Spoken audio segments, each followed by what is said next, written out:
Welcome. Let's begin our journey into the world of system design. System design is the art and science of architecting robust, efficient, and maintainable software systems. Get ready to explore how to build software that not only works but also scales and stands the test of time. So, what exactly is system design? System design is the process of architecting software systems to meet specific requirements while ensuring scalability, reliability, and performance. It's about making smart choices to build systems that can handle the demands of real-world use. System design involves several key components.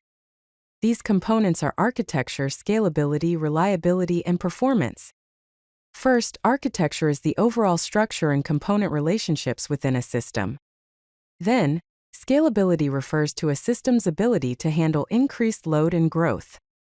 Reliability encompasses system availability and fault tolerance. Lastly, performance covers speed, throughput, and efficiency.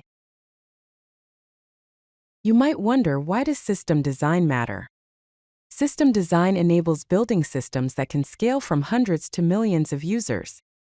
It ensures that your software can handle growth and high demand without breaking a sweat. System design is especially crucial for software engineers.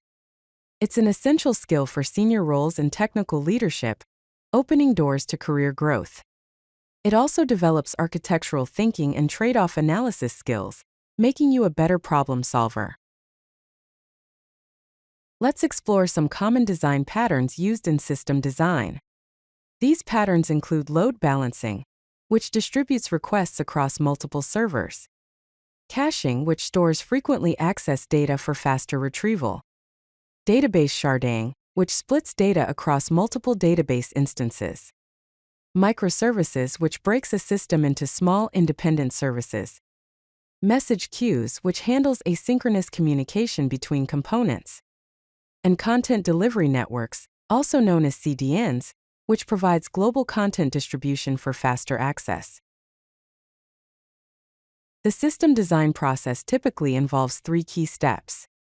Step 1 is requirements definition. It involves defining functional and non-functional needs.